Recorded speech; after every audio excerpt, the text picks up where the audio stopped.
Bom dia a todos meus irmãos, bom dia família, bom dia a todos, inscritos, inscritas, não inscritos, sejam todos bem-vindos ao meu canal. Eu vou ler agora a Bíblia. Eu estou falando do evangelista Lucas. A conversão de Zaqueu está no capítulo 19. Jesus entrou em Jericó e estava atravessando a cidade. Um homem chamado Zaqueu, chefe dos republicanos e rico, procurava ver quem era Jesus, mas por causa da multidão não conseguia, pois era pequeno de estatura. Correndo adiante, subiu a um sicômoro para vê-lo, porque ele iria passar por ali. Quando Jesus chegou a este lugar, levantou os olhos e disse: Zaqueu, desce depressa, porque hoje devo hospedar-me em tua casa. Ele desceu a toda pressa e recebeu-o com alegria. Vendo isso, todos murmuravam, dizendo: Foi hospedar-se na casa de um pecador? Mas Zaqueu levantou-se e disse ao Senhor: Senhor, vou dar a metade de meus bens aos pobres, e se prejudiquei alguém em alguma coisa, vou devolver 4 vezes mais. Disse-lhe Jesus: Hoje a salvação chegou à tua casa, porque também este é filho de Abraão, pois o Filho do Homem veio procurar e salvar o que estava perdido. As 10 minas. Tendo eles ouvido isso, Jesus acrescentou uma parábola, porque estava perto de Jerusalém e pensava que o reino de Deus ia manifestar-se imediatamente. Disse então: um homem da nobreza partiu para um país distante a fim de receber a coroa real e depois voltou. Chamou 10 dos seus servos e entregou-lhes 10 minas, dizendo-lhes: Fazei-as render até que eu volte. Mas seus concidadãos o odiavam e mandaram a comissão atrás dele com este recado: Não o queremos como rei. Ao regressar, após ter recebido a coroa real, mandou chamar os servos aos quais entregaram o dinheiro, a fim de saber quanto cada um havia lucrado.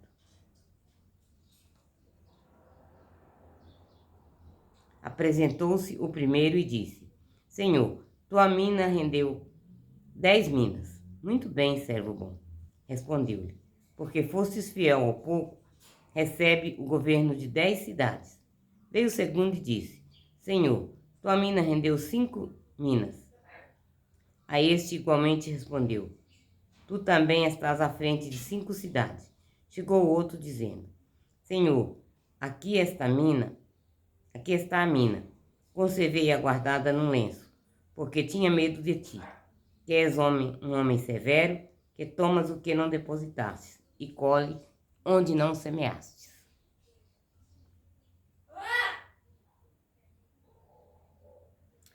Por tuas próprias palavras, eu te condeno, servo mau. Respondeu-lhe ele: Sabias que sou um homem severo, que tomo o que não depositei e colho o que não semeei? Por que então não depositastes o meu dinheiro no banco? Voltando, eu o receberia com juros. Disse então aos que achavam presentes: Tirai dele a mina e dai aos que têm 10 minas. Senhor, esse já tem 10 minas, responderam. Eu vos digo que a todo aquele que tem será dado, mas aquele que não tem, até o que ele tem, lhe será tirado. Quantos a esses inimigos que não me quiseram como rei, trazei-os aqui e matai-os em minha presença. Dito isso, Jesus seguiu em frente, dirigindo-se para Jerusalém. Entrada triunfal em Jerusalém. Quando se aproximava de Betfagé, de Betânia, junto ao monte chamado das Oliveiras, ele enviou 2 dos seus discípulos e disse: Ide à aldeia que está defronte, e entrando, encontrarão amarrado um jumentinho, sobre o qual ainda não montou ninguém. Soltai-o e trazei-o aqui. E se alguém vos perguntar, por que o estáis soltando? Dareis essa resposta, porque o Senhor precisa dele.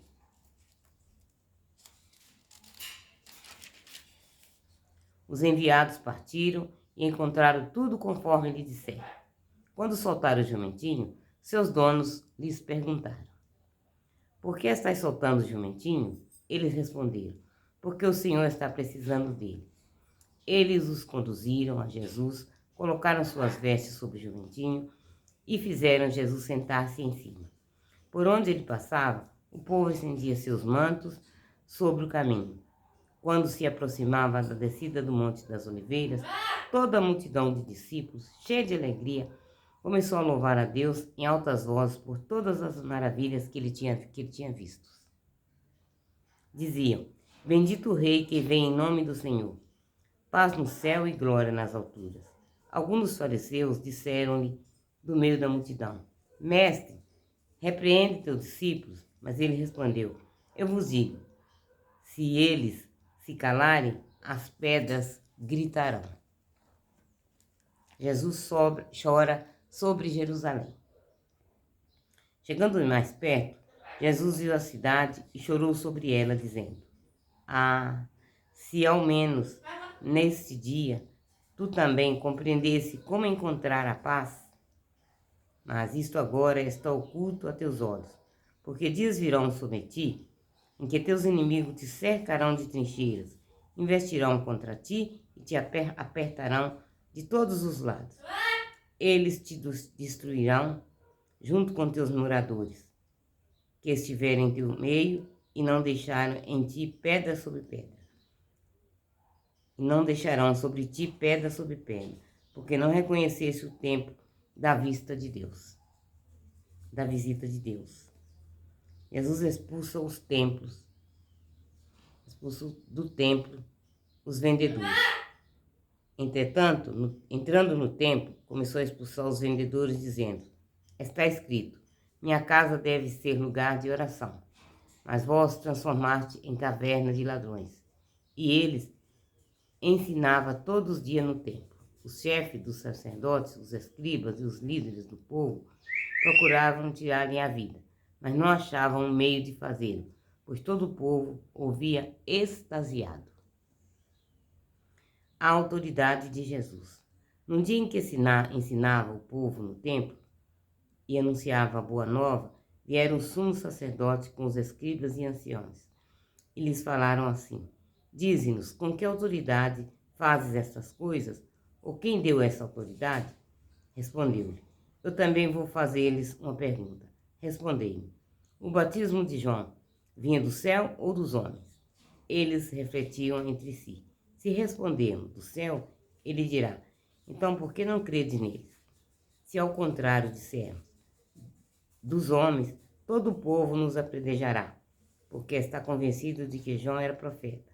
Responderam então, que não sabia de onde vinha. E Jesus disse: pois eu também não vos direi com que autoridade faço essas coisas.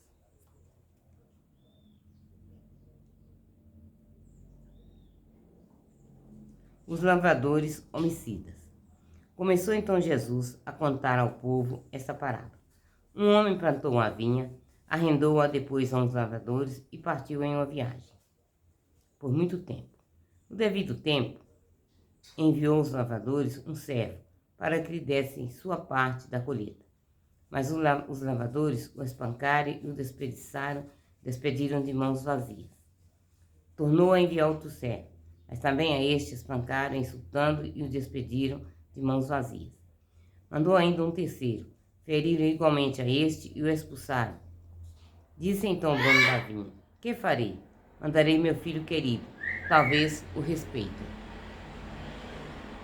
Mas os lavradores, ao vê-lo, disseram entre si: é o herdeiro, vamos matá-lo para que a herança seja nossa. Arrastaram-no para fora da vinha e o mataram. Que farei com eles? Que fará com eles o dono da vinha? Voltará, exterminará esses lavradores e dará a vinha a outros. Ouvindo isso, disseram: Isso não pode acontecer. Mas Jesus, fitando os olhos neles, respondeu: Então, o que significa isso que está escrito? A pedra que os construtores rejeitaram tornou-se a pedra principal. Aquela que cair sobre esta pedra ficará em pedaços. Aquele quem ela cair sobre será esmagado. Nessa mesma hora, os escribas e os sumos sacerdotes quiseram prendê-lo, mas tiveram medo do povo. E havia compreendido que era para eles que Jesus tinha dito aquela parábola. O imposto devido a César. Começaram a vigiá-lo e mandaram espiões que se fingiam de justo para o surpreender em alguma palavra e para entregá-lo às autoridades, ao poder do governante. Fizeram essa pergunta: Mestre, sabemos que fala e ensina com retidão, que não trata as pessoas segundo as aparências, mas ensina, na verdade, o caminho de Deus. É-nos permitido ou não pagar o tributo a César? Mas Jesus percebeu a astúcia deles e respondeu-lhes: Mostrai-me um denário. De quem são a imagem e a inscrição que ele traz? De César, responderam. Replicou-lhe então: Pois bem, devolvei a César o que é de César, mas dai a Deus o que é de Deus. Não conseguiram surpreendê-lo em nenhuma palavra diante do povo, e admirados com sua resposta, ficaram calados. Os saduceus e a ressurreição. Aproximando então alguns dos saduceus, os quais dizem ressurreição não existe, fizeram-lhe essa pergunta: Mestre, Moisés nos prescreveu que se um homem casado morrer sem filhos, o irmão dele deve casar-se com a viúva, para dar uma descendência ao irmão. Ora, havia 7 irmãos. O primeiro casou-se e morreu sem filhos. O segundo e depois o terceiro tornaram a viúva como esposa. Todos os 7 morreram do mesmo modo, sem deixar filhos. Finalmente, morreu também a mulher. Pois bem, na ressurreição, de qual deles será a esposa? Pois os 7 a tiveram como esposa.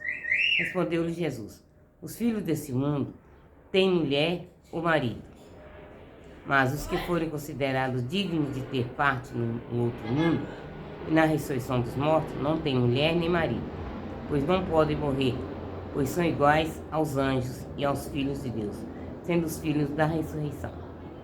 E que os mortos ressuscitam. O próprio Moisés o declarou no episódio da sarça ardente, quando fala do Senhor Deus como Deus de Abraão, o Deus de Isaque e o Deus de Jacó. Ora, Deus não é um Deus dos mortos, e sim dos vivos, pois para Deus todos eles vivem. Alguns escribas disseram: Mestre, respondeste bem, e não mais ousaram fazer perguntas. Palavra do Senhor. Graças a Deus.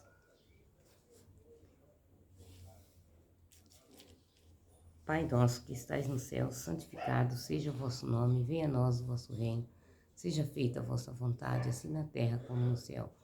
O pão nosso de cada dia nos dai hoje, perdoai as nossas ofensas, assim como nós perdoamos a quem nos tem ofendido, e não nos deixeis cair em tentação, mas livrai-nos do mal. Amém. Ave Maria, cheia de graça, o Senhor é convosco, bendita sois vós entre as mulheres, e bendito é o fruto do vosso ventre, Jesus. Santa Maria, Mãe de Deus, rogai por nós, pecadores, agora e na hora de nossa morte. Amém. Um bom dia a todos.